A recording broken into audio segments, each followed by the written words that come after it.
Secretary Scott Bessent, and he'll deliver some very short remarks, then we'll go right to your questions. Thanks a lot. Good. Thank you all for coming. As I said, I got some short remarks.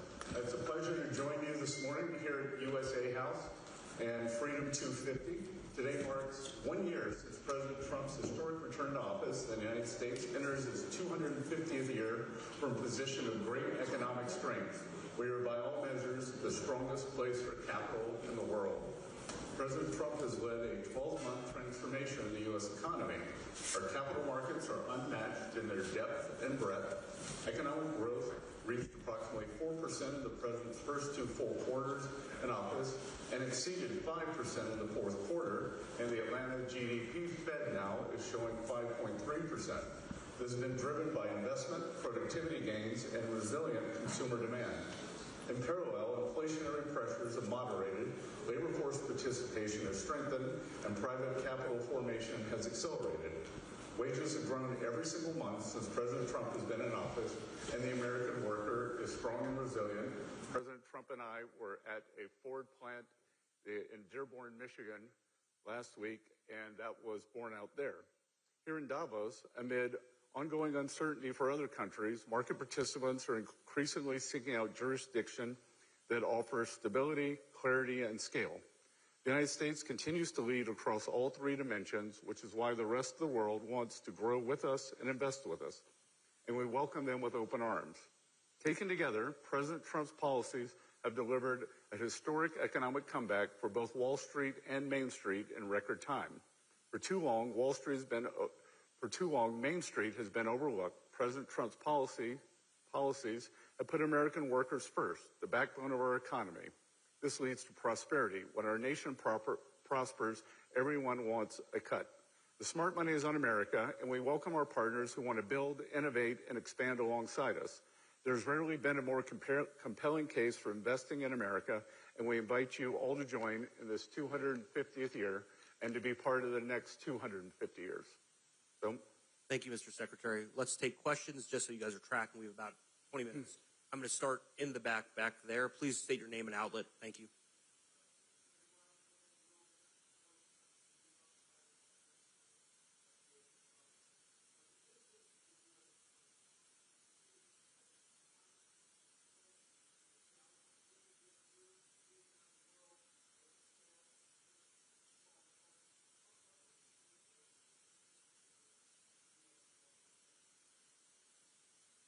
Good. Well, as I've often said, the Trump economic plan is a 3-legged stool.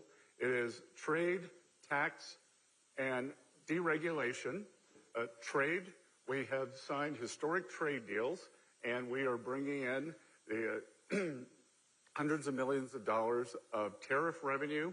But more importantly than that, on the other side, and I think what goes unnoticed and it should be highlighted, is as we do these trade deals, not only is the U.S. taking in revenue, we have pushed down the tariffs mostly to 0 with other countries, and we've taken down non-tariff trade barriers. That's why you saw a dramatic jump in exports in the U.S. in the third quarter. On tax, we got the one big, beautiful bill done on July 4th, which no one said could be done.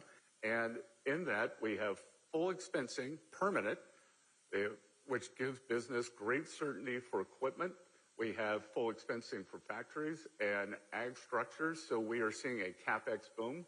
The CapEx is up 12%. In the history of economic cycles, CapEx booms always lead to employment booms. And then thirdly, and the silent part that is really taking hold now, is the president's deregulatory agenda. For too long, we have over-regulated. We are in Europe, the center of the great regulatory morass. The Draghi report came out and said that Europe needs to deregulate. President Trump has taken the initiative and deregulated, whether it's what the Treasury does in financial markets. We are safely and soundly deregulating the banking and financial system.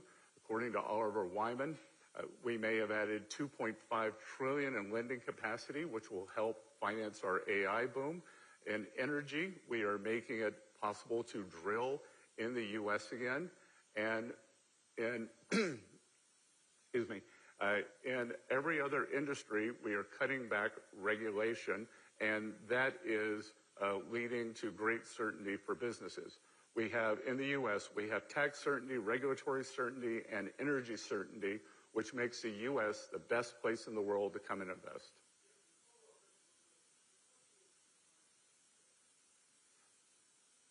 We have 4 fantastic candidates. It will be up to the president, and I would imagine that he will have an announcement maybe as early as next week.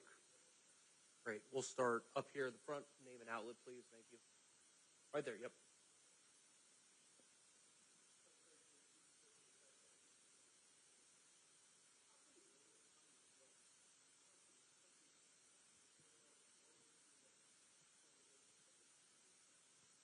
What's going to happen with the U.S. agreements on tariffs with the U.K. and the EU in light of these new tariff threats over Greenland? And why should any country ever enter a trade agreement with this administration when one day to the next the goalposts could change? And how do companies, you just mentioned certainty and just mentioned capital expenditures. If I'm a corporate executive, how do I know how to make decisions about future investments, about CapEx, if I don't know what my costs and fees and customs duties I'm going to face in the future? Well, again, I would say this is the same kind of hysteria that we heard on April 2nd. There was a panic. And what I'm urging everyone here to do is sit back, take a deep breath, and let things play out. As I said on April 2nd, the worst thing countries can do is escalate against the United States. Back then, only one country, China, escalated.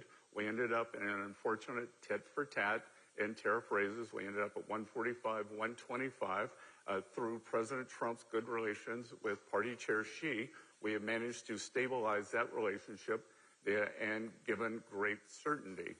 And as far as your question about the additional tariffs, what President Trump is threatening on Greenland is very different than the other trade deals. So I would urge all countries to stick with their trade deals. We have agreed on them, and it does provide great certainty. Great. Thank you. We'll take the next question, please. Let's start here in the front row with the laptop. Please state your name and outlet. Tim Bartz from German magazine Der Spiegel. If it's true that your economic policies are so successful, why doesn't it resonate with the American people? Your president and the government is highly unpopular in your country. Are they not able to understand what you have achieved, or what's the reason for that? Great question. I can tell you what we are not going to do. We are not going to do what the Biden administration did, and I believe the American people still have inflation PTSD from the biggest inflation in 49 years, and the Americans, they are right to be upset. The Biden administration created an affordability crisis like we have not seen. We are working to bring that down, and please recall that many outlets in this room said that it was a vibe session. The American people do not know what they are feeling. They don't know how good they have it. What I believe is that the policies will take root and that we are going to see a very, very strong economy this year. We could see 5%, between 4-5% real growth, which would mean 7 or 8% nominal growth. And to answer your question, you may not understand the nuances of the way the U.S. tax bill worked, but part of it is a timing problem. When we did the One Big Beautiful Bill on July 4th, which included the president's signature policies for working Americans, no tax and tip, no taxes on overtime, no taxes on Social Security, deductibility of auto loans. If you buy an American car, the IRS, which I am also the commissioner of, did not give withholding guidance. So Americans continued paying at the same rate. So in the first quarter, we are going to see substantial tax refunds, maybe up to $1,000 for working households, $1,000 per worker. So we will see these substantial tax refunds. The Americans will adjust their withholding, and they will get an automatic bump up in their weekly or monthly paychecks. So I think that we are on the cusp of an acceleration that working Americans will feel. Thank you. We'll take the next question. Let's please go right here, ma'am, with the name and outlet. Christine Lee, most recently with Bitcoin Magazine. Can you give us an update this year in 2026, what America's strategy is for a Bitcoin strategic reserve? And given that the SDNY recently seized Bitcoin from developers working on a project called Tornado Cash, what does the administration think about that, contrary to Trump's executive order saying that Bitcoin should not be, seized Bitcoin should not be sold? So a lot of things to unpack there.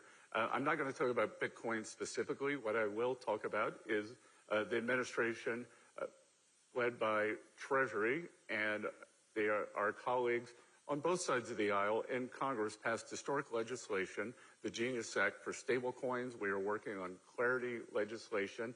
And our goal, again, it is the president bringing digital assets and innovation onshore to the U.S. We want to be the best regulatory regime for digital assets and creativity to spark innovations. The previous administration almost created an extinction event for digital asset companies. We are bringing them back. I'm not going to comment on that litigation other than to say if anything was seized, I believe it would have been seized from the founders, and the policy of this government is to add seized Bitcoin to our digital asset reserve after the damages are done. So the Bitcoin reserve, our view was first you have to stop selling, which we have done, and then we can add the assets in asset forfeitures. Great. We'll take the next question here in the front row, ma'am, with the turtleneck, please. It's a big turtleneck. An outlet.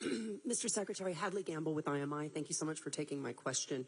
The first part of which is there has been a great deal of talk by EU governments and the UK about exercising the so-called nuclear option when it comes to Greenland, which would be essentially to dump U.S. treasuries. How is the Treasury Department and the White House prepared for that? What's the plan if that's something that they begin to do? Well, I just want to say this is a false narrative that there is no talk in European governments. This was a report written by Deutsche Bank that this could happen. The media has latched onto this. I think it is a completely false narrative. It defies any logic, and I could not disagree more strongly on that. If you look, the U.S. Treasury market was the best performing market in the world, or the best G7 performing bond market, and we had the best performance since 2020. It is the most liquid market. It is the basis for all financial transactions, and I am sure that the European governments will continue holding it. And as I said, I think everyone needs to take a deep breath, do not listen to the media, who are hysterical, just like you all were. Let's just go back to what happened after April 2nd, hysteria.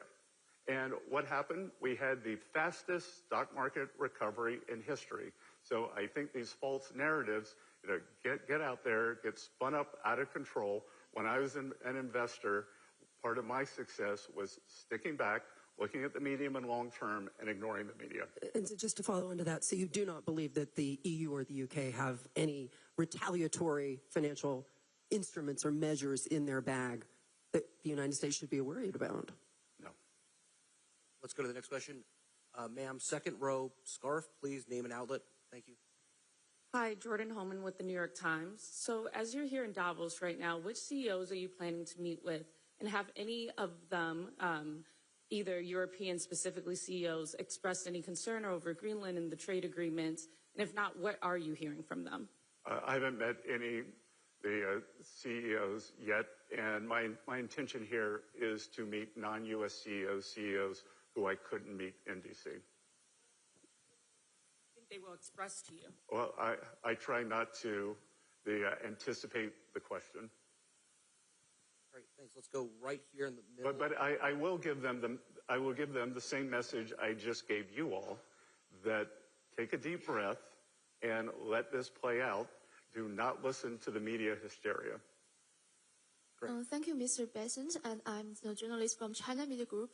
I want to ask that the FED said 37% of U.S. adults can't cover a $400 emergency. What do you think of it? And some calls list the Q line or Alice line for U.S. people, and the Q line is mainly for it's used to describe the fragility of American household of finance. Unexpected expense is enough to plunge the middle class into the financial ruin. So what's your opinion of it? Again, if we look back to President Trump's first term, hourly workers did better than supervisory workers. The bottom 50% of households had their net worth increase faster than the top 10%. And as I said, I believe that the households that you're describing there will be receiving substantial tax refunds. And again, as you said, many people have said to me, oh, so what's $1,000? That, as you said, to these households, $1,000 is a substantial fill-up. They can put it toward savings, or they could pay down debt. As I said, the Biden administration torched the financial standing of these households. The average CPI PCE increase was 22 or 23%. But for these households, which had a different bundle of goods and services than the indices, their costs, whether it was groceries, autos, rent, went up between 35 and 37%, and we are working every day to get those costs down. Q line. So do you think there is Q line exists in the U.S.?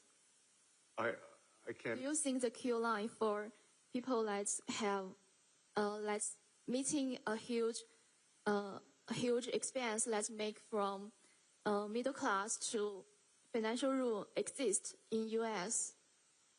Sorry, I don't understand the question. I'm not sure you do either. Guys, just so we know, we're at a 5-minute warning, so we got to keep moving. We have time for one or two more questions. Right behind the gentleman with the blazer with his hand up, please. Thank you. Thank you for the floor. Raphael Zahlen with the Swiss News Agency. I have a question on trade with Switzerland. Do you plan to start a negotiation for an agreement this week? And do you have meeting plans with Swiss officials? Thank you. Yes, I'm meeting President Parmalat, who I've had a very good relationship with since he's vice president. I think he is a very seasoned trade hand. I think he's very experienced on finance, and the Swiss-U.S. trade agreement is well along the road and progressing very well. Great. And this is going to be our last question today. Guys, remember, there is a press briefing tomorrow for those who don't get one in. I'll take one from the back, ma'am, in the blazer. Thank you very much. Hi, thank you for taking my questions. I'm Malin from the Swedish business newspaper Dagens Industri.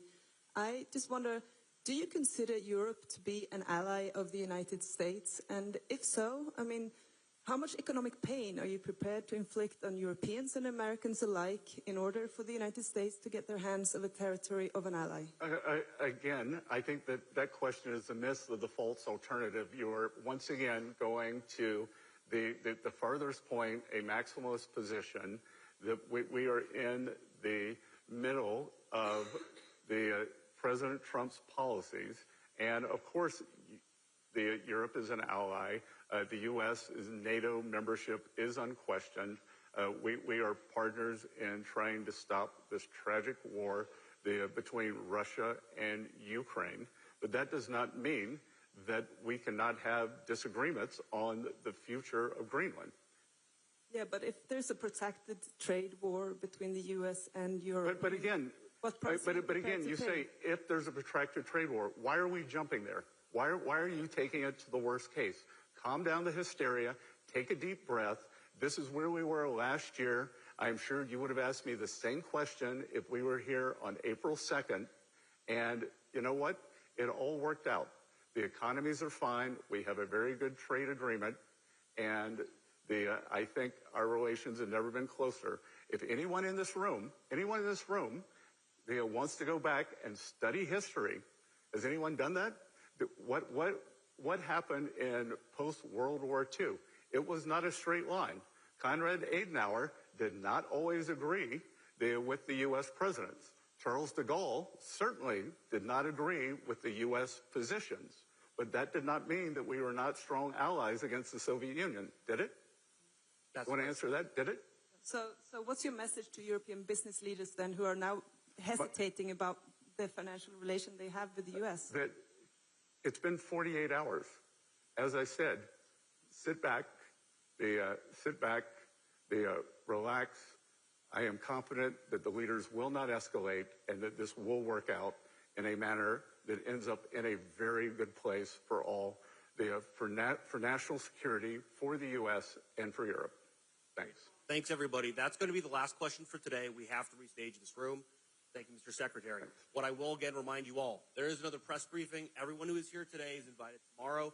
I would project that during tomorrow's press briefing, there will be additional discussion of trade. That would be a good time to get any of those outstanding questions in. Thank you so much for coming. On a practical basis, please let me know if you did not have the Luma invite. Some of you came out in without the Luma invites.